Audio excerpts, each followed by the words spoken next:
కేటీఆర్ సెక్రటేరియట్లో ప్రసంగిస్తున్నారు. లైవ్ లో చూద్దాం. 6 దశాబ్దాల వారి పరిపాలన ఇంకా కూడా ప్రజల మధ్యలో తాజాగా ఉండగానే అధికార విరహ వేదనతో అధికారానికి దూరమై 3 సంవత్సరాలు గడవక ముందే ఈరోజు 125 సంవత్సరాల చరిత్ర అని చెప్పుకునే ముసలి నక్క కాంగ్రెస్ పార్టీ మళ్ళీ ఒక్కసారి చిల్లర మల్లర ప్రయత్నాలతో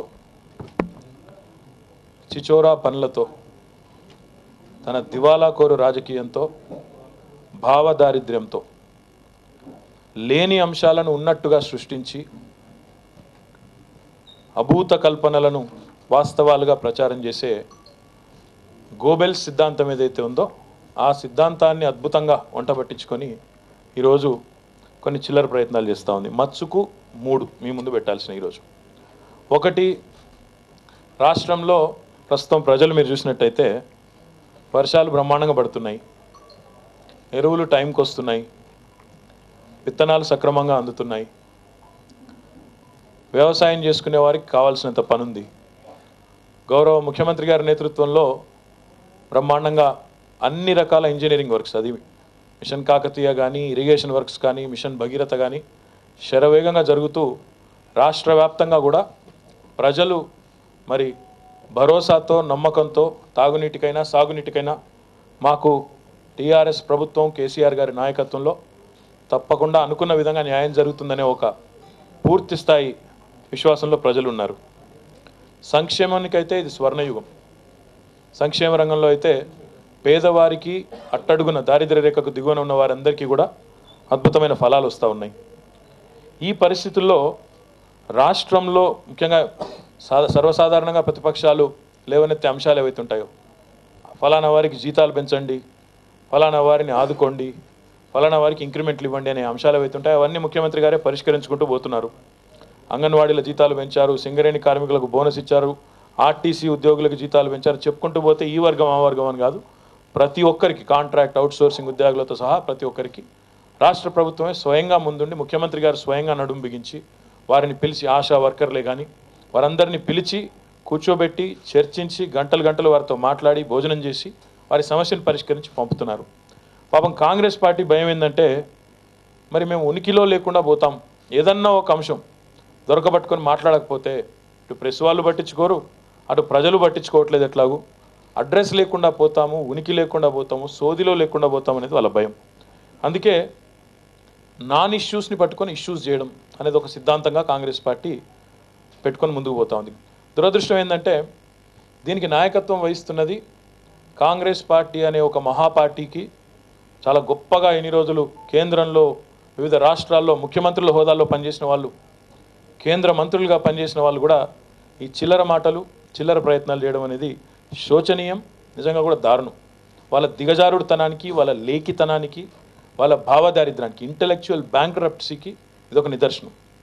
దానికి ముందుగా 2 ఉదాహరణలు మీకు చెప్పాలి.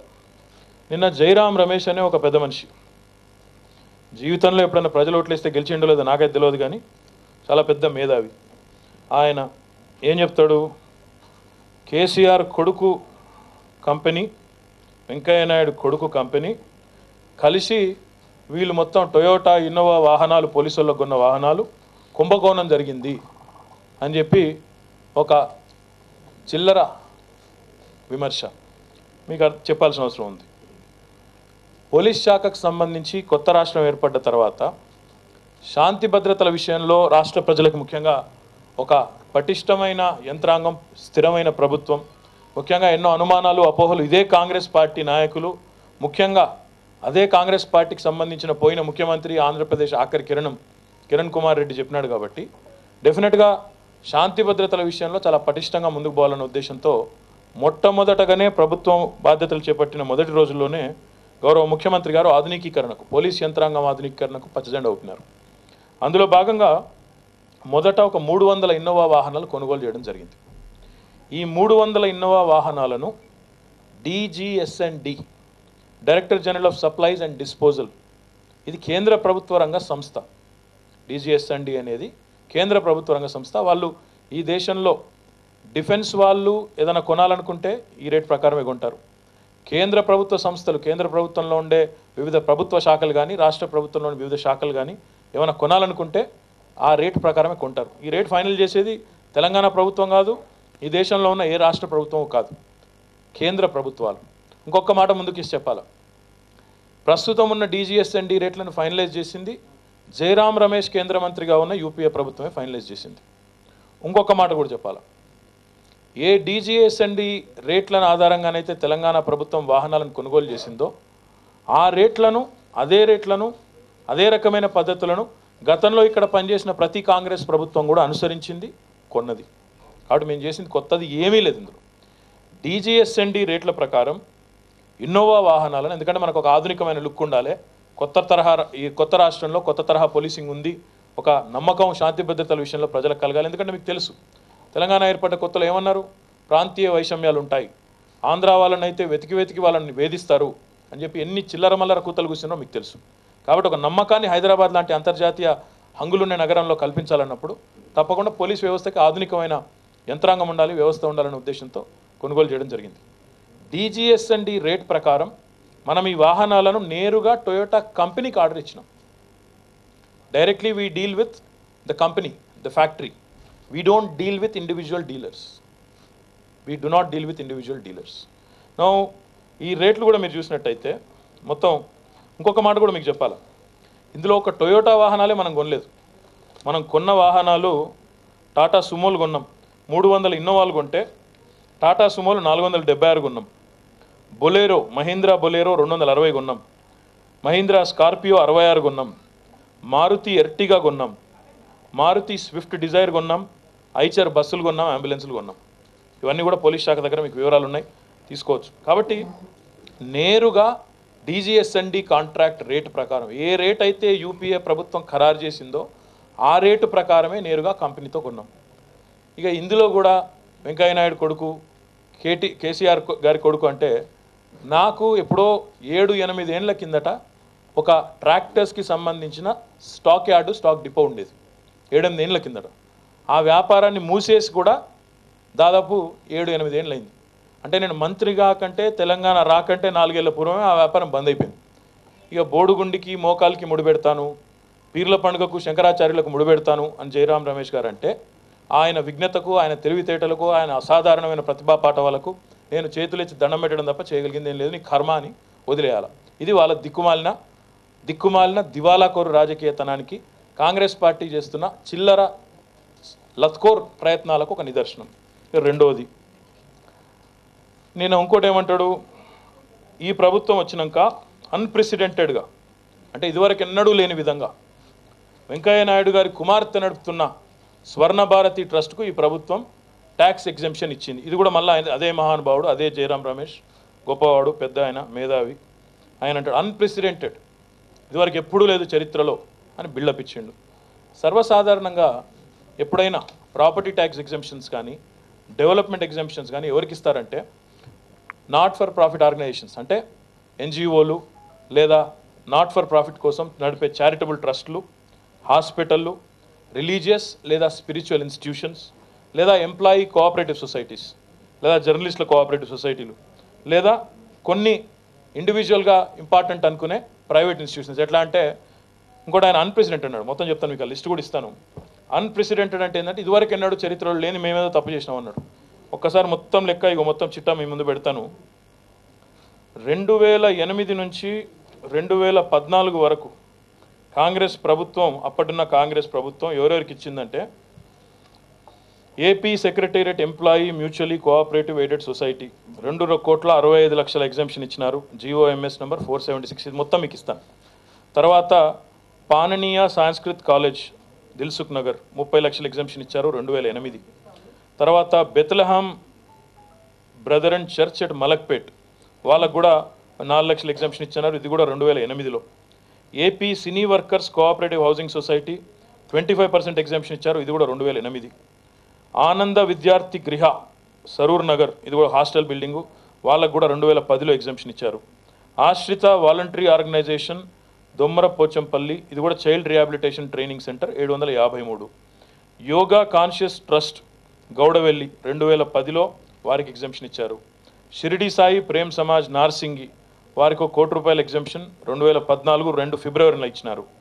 తర్వాత విశాలాంధ్ర విజ్ఞాన సమితి 2011లో 31 లక్షల ఎగ్జామ్షన్ ఇచ్చారు. జిఆర్ ఇంటిగ్రేటెడ్ వేదిక్ అకాడమీ ముచ్చింతాల 2011 కాంగ్రెస్ ప్రభుత్వం exemption. Swain memorial trust board Kukatpally 2011 Congress ప్రభుత్వం ఎగ్జామ్షన్. పుల్లెల గోపీచంద్ అకాడమీ 2010 కాంగ్రెస్ ప్రభుత్వం exemption. Madonna special institute for deaf Gunadala Vijayawada 2013 Congress ప్రభుత్వం ఎగ్జామ్షన్. రామకృష్ణ మిషన్ తాడేపల్లి గుంటూరు 2011 కాంగ్రెస్ ప్రభుత్వం ఎగ్జామ్షన్. తెలంగాణ ప్రభుత్వం వచ్చిన తర్వాత కురుమ విద్యార్థి హాస్టల్ ట్రస్ట్ బోర్డు 2015లో 62 లక్షల ఎగ్జామ్షన్ ఇచ్చాం. అదే రకంగా secretariat mutual aided cooperative housing society గచ్చిబౌలిలో సెక్రటేరియట్ ఉద్యోగుల కోసం వాళ్ళకు ఒక 50 లక్షల ఎగ్జామ్షన్ 2017లో ఇచ్చినాం. నేషనల్ ఇన్వెస్టిగేటింగ్ ఏజెన్సీ అంటే ఇది కేంద్ర ప్రభుత్వ రంగ సంస్థ ఎన్ఐఏ వాళ్ళు ఇక్కడ ఒక ఆఫీస్ కడతామంటే అది మనకు కూడా మంచిది, మన శాంతి భద్రతలకు మంచిది, రాష్ట్రానికి మంచిదన్న ఉద్దేశంతో వాళ్ళకు ₹1,00,00,000 ఎగ్జామ్షన్ ఇచ్చాం. స్వర్ణ భారతి ఇన్స్టిట్యూట్కి 2 కోట్ల ఎగ్జామ్షన్ ఇచ్చాం. నందమూరి బాలకృష్ణ గారి ఆధ్వర్యంలో నడిచే బసవతారకం ఇన్స్టిట్యూట్కి అందరికంటే ఎక్కువగా ఇప్పటి వరకు ఎవరికి ఇవ్వనంతగా 5,72 లక్షల ఎగ్జామ్షన్ ఇచ్చాం. ఎందుకంటే అది కూడా ట్రస్ట్ క్యాన్సర్ హాస్పిటల్. కాబట్టి మాట్లాడడానికి చెప్పడానికి కనీసం ఏమనుకుంటారో అవతల వాళ్ళనే సోయి లేకుండా, కనీసం గతంలో తనకు ఏం జరిగిందో అవగాహన లేకుండా, లేఖితనంతో కేవలం కాంగ్రెస్ పార్టీ ఈ మధ్యన ఒక కొత్త విధానం ఎత్తుకుంది. Loot, jhoot and scoot. అంటే అధికారంలో ఉన్నప్పుడు లూట్, అధికారంలో లేనప్పుడు ఫస్ట్ ఝూట్, అబద్ధాలతో బురద చల్లాలి అవతలోడి మీద, స్కూట్ పారిపో, నేను చల్లుతాను కడుక్కో. నేను చెప్పిండు దిగ్విజయ్ సింగ్ గొప్ప మహానుభావుడు. ఈ లూట్, ఝూట్ అండ్ స్కూట్ సిద్ధాంతంలో ఎంత గొప్పడంటే దిగ్విజయ్ సింగ్. మరి మీరు చెప్పిన కదా సార్ మొన్న ఆరోపణలు చేశారు కదా పిచ్చి పిచ్చిగా, దాని మీద మంత్రి గారు స్పందించిండ్రు. మరి ఆరోపణలకు ఆధారాలు ఉంటాయి ఏంటంటే నాకేం పని, నేను ఎందుకు ఆధారాలు ఇస్తా అంటే నేను బురద చల్లుతాను నువ్వు కడుక్కో. ఇదో సిద్ధాంతం, ఇదో పార్టీ, ఆయన నాయకుడు. దానికి ఇక్కడ ఆయనకి ఇంకా కొంతమంది తొత్తులు, ఆ గ్యాంగు వాళ్ళ ఆరోపణలు. మా బాధాకరమైన విషయం ఏంటంటే చరిత్ర ఇట్లా ఉంటే మీ మాటలేమో ఇంకో రకంగా. ప్రతి దానిలో DGS&D రేట్ కాంట్రాక్టు మీరు అప్రూవ్ చేసింది, మీ ప్రభుత్వం యూపీఏ ప్రభుత్వం అప్రూవ్ చేసింది. దాని ఆధారంగా మేము కొనుగోలు చేస్తే, కంపెనీతో కొనుగోలు చేస్తే వెంకయ్యనాయుడు కొడుకు ఫేవర్ చేసినారు, KTR కంపెనీ. ఆ కంపెనీ ఏమన్నా ఉంటే నేను చెప్తున్నా కదా ఉత్తమ్ కుమార్ రెడ్డికి రాసిస్తా. ఆయన ఏమైనా ఉంటే చెప్పమనండి. జయరాం రమేష్కి రాసిమంటే జయరాం రమేష్కి రాసిస్తా, లేదు ఉత్తమ్ కుమార్ రెడ్డి గారికి రాసిమంటే ఆయనకి రాసిస్తా. అంటే ఇంత చిల్లరగా, ఇంత లేఖిగా, ఇంత దిగజారిపోయి రాష్ట్రంలో ఇష్యూస్ లేవు. నేను ఇది ఆధారాలతో సహితంగా మాట్లాడుతున్నా. నేను మీలాగా పిచ్చి పిచ్చిగా, బాధ్యతారాహిత్యంగా, చిల్లర మల్లరగా, పిచ్చివాళ్ళలాగా మాట్లాడటం లేదు. నేను ఆధారాలతో సహితంగా మాట్లాడుతున్నా. Jairam Ramesh, if you have any common sense, if you have any common sense whatsoever, respond to this. మాట్లాడు. You call this tax exemption unprecedented. I'm saying it was done numerous times in the past by your own government in the state here in Andhra Pradesh. Would you own up to it? Would you apologise to Telangana government or not? Jairam రమేష్కి ఏమైనా సిగ్గు శరం ఉంటే, ఏమైనా కొద్దిగా బుద్ధి జ్ఞానం ఉంటే క్షమాపణ చెప్పు, విత్డ్రా చేసుకో. ఆధారాలతో సహితంగా నేను చెప్తా ఉన్నాను. పిచ్చి పిచ్చిగా మాట్లాడతాం, నోటికొచ్చినట్టు మాట్లాడతామంటే నువ్వు ఎవరివన్నా కావచ్చు, నువ్వు మాజీ కేంద్ర మంత్రివే కావచ్చు, మాజీ ముఖ్యమంత్రివే కావచ్చు, ఈరోజు నువ్వు కూడా సాధారణ పౌరుడివే.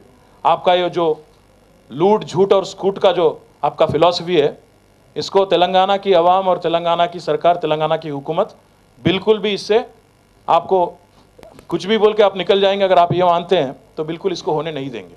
ज़रूर मैं जयराम रमेश साहब को बोलूँगा, अगर आपको कुछ भी, एक भी आपके पास प्रूफ है जो मैं अभी बोला हूँ इसके खिलाफ, तो ज़रूर आप मीडिया के सामने लाइए, वरना आप विथड्रॉ कीजिए अपने वर्ड्स, आप साफ साफ अपोलोजाइज़ कीजिए तेलंगाना की हुकूमत को और तेलंगाना की आवाम को, वरना ज़रूर हम एक्शन भी लेंगे।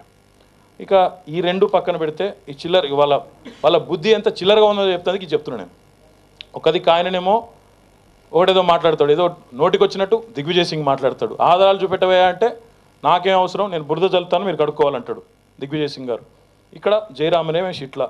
ఇక వాళ్లకు అనుచరుడు మరి వాళ్ళ కాంగ్రెస్ అధ్యక్షుడు ఇక్కడ ఆయన ఒకటి. ఆయనకు ఇంకో పని లేదు, రాష్ట్రంలో ఇష్యూస్ లేవు. ఇంతకుముందు నేను చెప్పినట్టు చాలా విచిత్రం. ఇలా ఉత్తమ్ కుమార్ రెడ్డి గారు, కాంగ్రెస్ ప్రభుత్వంలో పనిచేసిన పెద్దలు, వీళ్ళందరూ దళితుల సంక్షేమం గురించి మాట్లాడుతూ ఉన్నారు. ఇప్పుడు మేకల సంక్షేమం గురించి తోడేళ్ళు పెట్టి సభ పెట్టి ఉపన్యాసం ఇస్తే ఎట్లా ఉంటుందో, మేకల సంక్షేమం గురించి గొర్రెల సంక్షేమం గురించి తోడేళ్ళు సభ పెట్టి ఉపన్యాసం ఇస్తే ఎట్లా ఉంటుందో, కాంగ్రెస్ పార్టీ దళితుల సంక్షేమం గురించి మాట్లాడితే కూడా అంతే చిల్లరగా ఉంటుంది.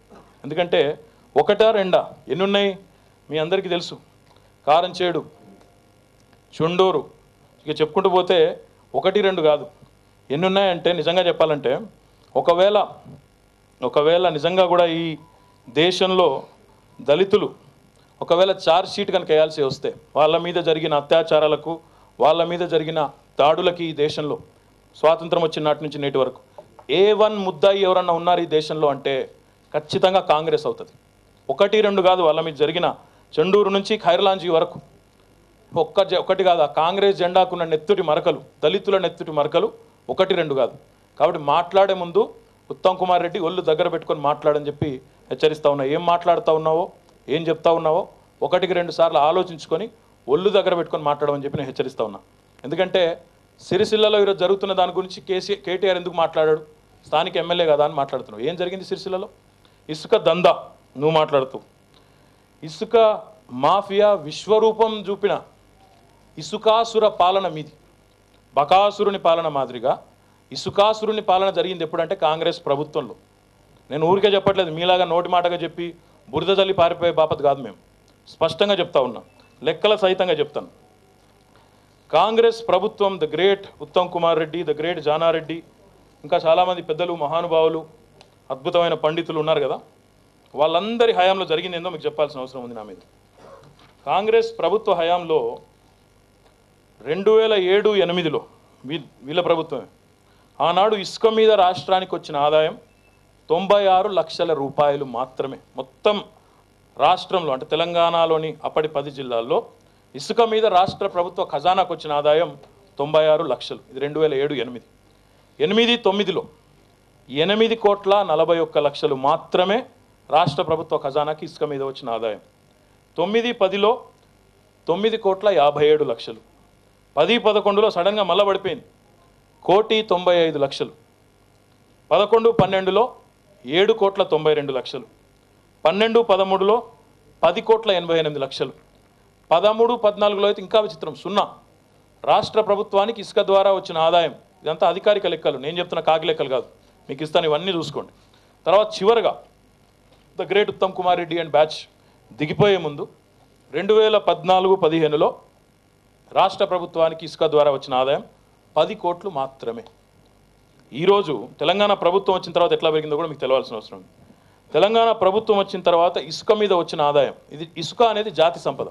ఏ ఒక్క వ్యక్తో, కొంతమంది కాంట్రాక్టర్లో, కొంతమంది రాజకీయ నాయకులు కొల్లగొట్టకూడదు అనేది మా సిద్ధాంతం. అందుకే 2014-10 అంటే మీరు 2007 నుంచి 14-15 వరకు అంటే 8 సంవత్సరాలు మీరు చూస్తే ఏ ఒక్క సంవత్సరం కూడా హయ్యెస్ట్ వాస్ 10,88,00,000. 10 కోట్లకు మించి ఏనాడు లేదు. తెలంగాణ ప్రభుత్వం వచ్చిన నెక్స్ట్ ఇయర్ 15-16 ఇసుక మీద రాష్ట్రానికి వచ్చిన ఆదాయం 374,88,00,000. అంటే ఎగ్దమ్ 38 రెట్లు పెరిగింది. 38 రెట్లు. This was first year 15-16. Second year subsequently 2016-17 మళ్ళొక 60 కోట్లు పెరిగి 435 కోట్లు వచ్చింది. ఈ సంవత్సరం ఈ మొదటి 6 నెలలనే ఇప్పటికే 200 కోట్ల రూపాయలు వచ్చింది. నేను అడుగుతున్నా ఈరోజు ఉత్తమ్ కుమార్ రెడ్డిని, 1952 నుంచి మొదలు పెడదామా, లేదా నీకెరుకున్న 2004 నుంచి మొదలు పెడదామా? ఇప్పుడు సంవత్సరానికి 450 కోట్లు లాస్ట్ ఇయర్ వచ్చినప్పుడు, ఈ సంవత్సరం దగ్గర 600 కోట్ల రెవెన్యూ ఇసుక మీద వచ్చినప్పుడు, మరి మీ హయాంలో 10 కోట్లు కూడా ఎందుకు దాటలేదు ప్రతి సంవత్సరం? ఎక్కడ పోయింది మిగతాది? 590 కోట్ల ఆదాయం ఎక్కడ పోయింది? ఏ కాంగ్రెస్ నాయకుల జేబుల్లో, ఎవరి బొక్కసాల్లో పోయింది? Uttam Kumar Reddy should answer. ఎక్కడ పోయింది ఇసుక మీద వచ్చిన ఆదాయం? ఎప్పుడున్నది మాఫియా? ఎవడు చేసిండు ఇసుక దందా? నీ పాట, మా పాట? నీతివంతంగా ఈరోజు ఇసుక మీద ప్రజలకు జాతి సంపద అయిన ఇసుకను ప్రజలకు ఆదాయం, ప్రభుత్వ ఖజానాకు ఆదాయం వచ్చే విధంగా మార్పులు చేర్పులు చేసి ఈరోజు ఇంత పెద్ద ఎత్తున ఇసుక మీద ఆదాయం రాష్ట్ర ప్రభుత్వ ఖజానాకు వస్తుంటే మనసున పడతలేదా? ఇన్ని రోజులు మింగింది, ఇన్ని రోజులు బాగా తిని, ఇన్ని రోజులు బాగా బ్రహ్మాండంగా బలిసిపోయిన కాంగ్రెస్ నాయకులు ఈరోజు ఇసుకను ఒక్కసారి టైట్ చేసే వరకు మనసున పట్టక ఇష్టం వచ్చినట్టు మాట్లాడుతూ ఉన్నారు. నేను అడుగుతా ఉన్నా ఉత్తమ్ కుమార్ రెడ్డి గారిని, ఇదే ప్రామాణికంగా పోయిన సంవత్సరం వచ్చిన 434 కోట్లనే ఆదాయాన్ని ప్రామాణికంగా తీసుకుంటే పోయిన 10 ఏళ్లలో కాంగ్రెస్ ప్రభుత్వ హయాంలో 4000 కోట్ల పైసలకు రావాలి. ఎక్కడ పోయినాయా 4000 కోట్లు? ఏ ఉత్తమ్ కుమార్ రెడ్డి గారి జేబులు నిండినాయా, జానారెడ్డి గారి జేబులు నిండినాయా, జీవన్ రెడ్డి జేబులు నిండినాయా, లేక ఇంకో నాయకుడి జేబులు నిండినాయా? ఎవరి దగ్గర పోయింది చెప్పండి ముందు సమాధానం. సిరిసిల్లలో సభ పెడతా, నేరెళ్ళకు పోతా, చెప్పు సమాధానం చెప్పు. సభలు పెట్టే ముందు, డ్రామాలు ఆడే ముందు, దళితుల మీద లేని ప్రేమను కురిపించే ముందు మా ప్రశ్నకు సమాధానం చెప్పమని నిలదీస్తా ఉన్నాను. ఇసుక మీద రాష్ట్ర ప్రభుత్వం తీసుకున్న నిర్ణయాలతో, ఈరోజు మేము తీసుకున్న కఠినమైన కార్యక్రమాలతో ఒక్క సిరిసిల్ల జిల్లా ఏర్పడ్డ నాటి నుంచి పోయిన సంవత్సరం దసరాకు జిల్లా ఏర్పడితే ఇంకా సంవత్సరం కాలే 200 కేసులు పెట్టినాం ఇసుక అక్రమ రవాణా మీద ఒక్క సిరిసిల్ల జిల్లాలో. రాష్ట్ర వ్యాప్తంగా చెప్తే 1000 కేసులు ఉంటాయి. మరి ఇంత సిన్సియర్గా పనిచేస్తున్న ప్రభుత్వాన్ని పిచ్చి పిచ్చిగా మాట్లాడతా. ఇందులో కేసీఆర్ కుటుంబం ఉంది, బుద్ధుండాల మాట్లాడడానికైనా. ఆధారం ఉంటే పెట్టు. నోరుంది కదా వాగుతా, ఆకారం ఉంది కదా కెమెరాల ముందు నిలబడి వాగుతా అంటే ఎవడు ఊకోడు. కేసీఆర్ రాజీనామా చేయాలి, కేటీఆర్ చేయాలి. ఎందుకు చేయాలి? మీరు ఏదో ఉద్ధరించిన మేము చెడగొట్టినామా? మీరు నెలకు సంవత్సరానికి 10 కోట్ల ఆదాయాన్ని ఇసుక మీద ప్రభుత్వానికి రాకపోతే మేము దాన్ని చక్కగా చేసి 600 కోట్లకు తీసుకుపోతా ఉంటే దానికోసం రాజీనామా చేయాలా? ఇన్ని రోజులు మీరు బొక్కినట్టు బొక్కకందుకు రాజీనామా చేయాలా? ఇంకొక మాట్లాడుతా ఉన్నా, సిరిసిల్లకు పోతా పో. ఏం చెప్తావు సిరిసిల్లకు పోయి? గతంలో మేము కాంగ్రెస్ ప్రభుత్వం, కాంగ్రెస్ నాయకులు సిరిశాలను ఉరిశాలగా మార్చినాం, నేతన్నలు ఉసురు పోసుకున్నాం. మేము ఉన్నప్పుడు ఏమీ చేయలేని దద్దమ్మలం, అసమర్థులం, లేకి వెధవలం, మేము ఈరోజు మళ్ళీ ముంగటికి వచ్చినాము అని చెప్తావా? ఏం చెప్తావు? నీ కాంగ్రెస్ ప్రభుత్వం ఉంటే ఇంకో 50 ఏళ్ళు, ఇంకో 100 ఏళ్ళు ఉన్న సిరిసిల్ల జిల్లా అవుతుండేనా? ఇలా సిరిసిల్ల జిల్లా అయింది. 100 కోట్ల ఆర్డర్లు సంవత్సరానికి ఈరోజు ఆ నేతన్నలకు ప్రభుత్వం ఇస్తూ ఉంది. చరిత్రలో ఎన్నడూ లేని విధంగా 1283 కోట్ల బడ్జెట్ను నేతన్నలకు ఇచ్చి ఆ సిరిసిల్ల నేతన్నలను ఆదుకుంటా ఉన్నాం. సిరిసిల్లాలోని ఏ గ్రామానికి పోతావు ఒప్పో. ఎన్ని అభివృద్ధి కార్యక్రమాలు నీ 50 ఏళ్లలో జరిగినాయి, ఎన్ని అభివృద్ధి కార్యక్రమాలు ఈ 5 ఏళ్లలో జరిగినాయి చూడు, ఈ 3 ఏళ్లలో జరిగినాయి చూడు, లెక్కది. నీ హయాంలో జానారెడ్డి గారు ఒక్క రోడ్డు కావాలని పంచాయతీరాజ్ నువ్వు మంత్రిగా ఉండగా ఒక రోడ్డు కావాలని 5 ఏళ్ళు ఎమ్మెల్యేగా ఉన్నప్పుడు నీ ఇంటి చుట్టూ 50 సార్లు తిరిగితే ఒక రోడ్డు ఇవ్వకపోతివి.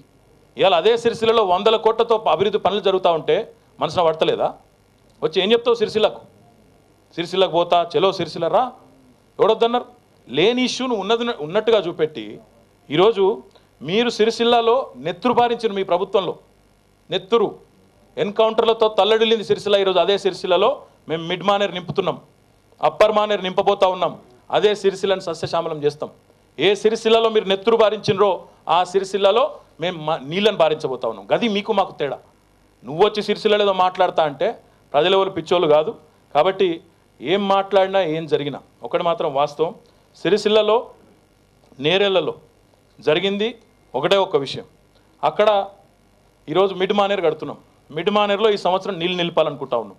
మరి నీళ్లు నిలపాలనుకుంటున్నప్పుడు సహజంగా మళ్ళీ రేపటి రోజున భవిష్యత్తులో ఎప్పుడు కూడా అక్కడి నుంచి ఇసుక తీసుకునే అవకాశం లేదు. ఒకసారి నీళ్ళు నిండాయంటే అక్కడ ఉన్న ఇసుక మునిగిపోతుంది. కాబట్టి ఈ సంవత్సరం మనం పెద్ద ఎత్తున చేపడుతున్న ఇరిగేషన్ వర్క్స్, కాళేశ్వరం కానీ, అదే రకంగా మరి ఇతర ప్రాజెక్టులు కానీ, మిడ్ మానేర్ కానీ, అప్పర్ మానేర్ కానీ, అదే రకంగా డబుల్ బెడ్రూమ్ ఇండ్లు కానీ, రాష్ట్ర వ్యాప్తంగా జరుగుతున్న ఇంజనీరింగ్ పనులు, మిషన్ భగీరథ కానీ, వీటన్నిటికి సంబంధించి టీఎస్ఎండిసి ఆధ్వర్యంలో ప్రైవేట్ వ్యక్తులు చేయడం లేదు, తెలంగాణ రాష్ట్ర మినరల్ డెవలప్మెంట్ కార్పొరేషన్ ఆధ్వర్యంలో మైనింగ్ జరుగుతూ ఉంది. ఎస్, రాష్ట్ర ప్రభుత్వానికి వస్తున్న ఆదాయమే దానికి ప్రామాణికం. నీ దగ్గర 10 కోట్లు ఉంటే నీ ప్రభుత్వ హయాంలో 14లో ఈరోజు 600 కోట్లకు పోతా ఉందంటే మేము తీసుకున్న నిర్ణయం దానికి కారణం. మరి ఎక్కడ జరుగుతుంది ఇసుక దందా, అక్రమము, మాఫియా? ఎక్కడున్నది మాఫియా? నీ హయాంలో ఉండేనా, మా హయాంలో ఉందా?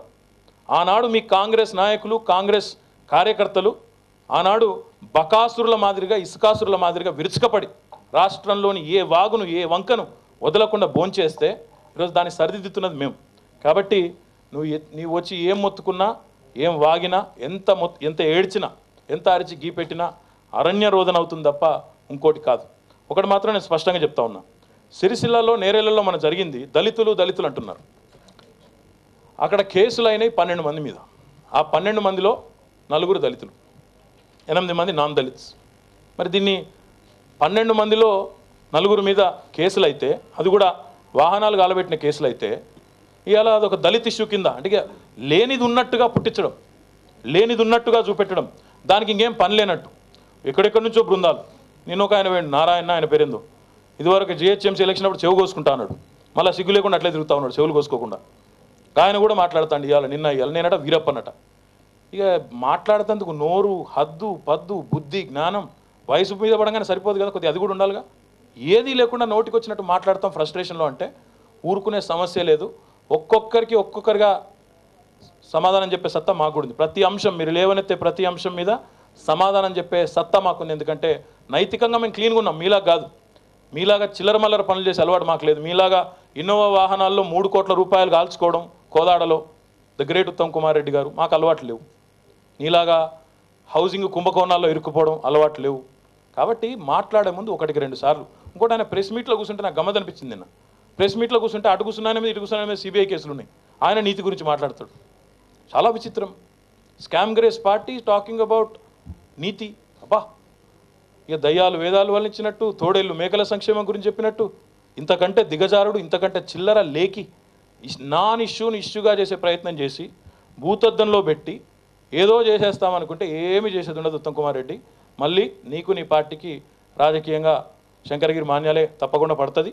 తెలంగాణ ప్రజలు నువ్వు అనుకున్నంత అమాయకంగా లేరు, మీరు అనుకున్నంత పిచ్చోళ్ళు ఎవరు లేరు. కాబట్టి ఇట్లాంటి చిల్లర ప్రయత్నాలు మానుకోవాలని జయరాం రమేష్కు, దిగ్విజయ్ సింగ్కు, ఆయన బంట్లైన ఉత్తమ్కు, ఇంకా ఇక్కడ ఉన్న గ్యాంగుకు వాళ్ళందరికీ నా విజ్ఞప్తి, పోదలుచుకుంటే నిరభ్యంతరంగా ప్రజాస్వామ్యంలో పొండి మీటింగులు పెట్టుకోండి. అద్భుతంగా మీ కంటలు వచ్చేదాకా మాట్లాడుకోండి, మాకేం అభ్యంతరం లేదు. ప్రజలు తెలుసుకుంటారు. అల్టిమేట్గా మళ్ళీ ఎలక్షన్లు వస్తాయి. ప్రజాక్షేత్రంలో మేము చెప్పేది మేము చెప్తాం, మీరు చెప్పేది మీరు చెప్తారు. మాకేం ఇబ్బంది లేదు, మేము తప్పు చేయలేదు కాబట్టి నిర్భీతిగా నిర్భయంగా ఏదైనా మాట్లాడతాం. మీలాగా డ్రామాలు ఆడే అలవాటు మాకు లేదని చెప్పి కూడా తెలియజేస్తూ, ఇంకొకసారి నిన్నటిదాకా ఆయన అన్నాడు ఎందుకు మాట్లాడతలేడు అని. మరి అలా మాట్లాడినా ఇప్పుడు బాధపడతాడు ఆయన. నేను మాట్లాడినా కాబట్టి బాధపడతాడు గ్యారంటీ. బాధపడొద్దని చెప్పి కూడా నా విజ్ఞప్తి.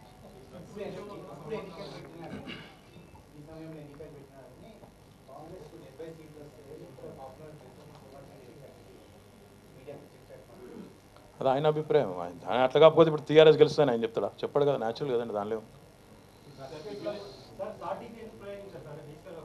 అన్ని మీకెవరు చెప్పారు? మీరెవరు సర్టిఫికేట్ ఇవ్వడానికి? అది అంటే మీ జనరల్గా వార్తలు అంటే ఉత్తమ్ కుమార్ రెడ్డి చెప్పింది వేదమా? మరి ఉత్తమ్ కుమార్ రెడ్డి చెప్పగానే నిజాలు అయిపోతాయి. నేను మీతో బయస్ కోసం రాలేదు బ్రదర్, నేను మీతో బయస్ కోసం రాలేదు. మీడియాలో రాగానే ఎవరు ఇదైపోరు. ఉత్తమ్ కుమార్ రెడ్డి చెప్పగానే అవన్నీ వాస్తవాలు అయిపోయి. ఇప్పుడు నేను చెప్పిన ప్రతిదీ చెప్పాను. ఇసుక మీద చెప్పిన కాదంటాడా ఉత్తమ్ కుమార్ రెడ్డి? DGSND కాంట్రాక్ట్ చెప్పిన కాదంటాడా? ఉంటే ఉన్నట్టు చూపెట్టమనండి. ఈ లూట్ జూట్ అండ్ స్కూట్ ఏదైతే ఉందో నినాదం వాళ్ళది, కాంగ్రెస్ పార్టీ దిక్కుమాల కాంగ్రెస్ పార్టీ నినాదం. దయచేసి మీడియాకు కూడా నా విజ్ఞప్తి ఏంటంటే, వాళ్ళు ఏది చెప్పగానే అది రాసే ముందు వాళ్ళని అడగరాదు ఒకసారి. బాబు నువ్వు చెప్పిన దానికి ఏమైనా ఆధారం ఉందా, లేకపోతే ఇట్లనే గాల్లో చూసుకుంటే ఏది పడుతుంది మాట్లాడతామని అడగండి. 60 ఏళ్ళ మీ చరిత్ర కళ్ళ ముందు ఉంది కదా వాళ్ళది. దయచేసి వాళ్ళు, ఇప్పుడు నేను ఆధార సహితంగా మాట్లాడుతున్నా, ఆధార రహితంగా మాట్లాడితే నిలదీయండి. నేను మీరన్న దానికి కూడా నేను అదే అడుగుతున్నా, వాట్ ఈస్ ద ప్రూఫ్? कौन सी मसला साहब? मसला ख़त्म हो गया सब, सारे मसाइल ख़त्म हो गए। तकलीफ़ इस बात की हो रही कांग्रेस पार्टी को कि आज कोई मसाइल है ही नहीं रियासत में। तकलीफ़ इस बात की हो रही कि लोग भूल जा रहे हैं उनको। कांग्रेस पार्टी को आज याद करने के लिए कोई भी तैयार नहीं है। और जहाँ कहीं भी इलेक्शन होता कांग्रेस पार्टी बड़ी बड़ी लंबे चौड़े फेंकते रहती इधर उधर।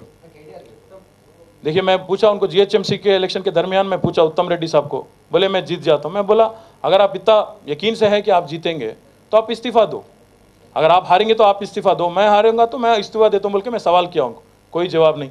फिर पालेर का बाई इलेक्शन आया, उनका खुद का एक लेजिस्लेटर वहाँ का इंतकाल हो गया था उनका। फिर वहाँ पे भी बाई इलेक्शन आया, वहाँ पे भी सवाल करे, बोले हम जीत जाएंगे 50,000 से। मैं बोला हम जीतेंगे।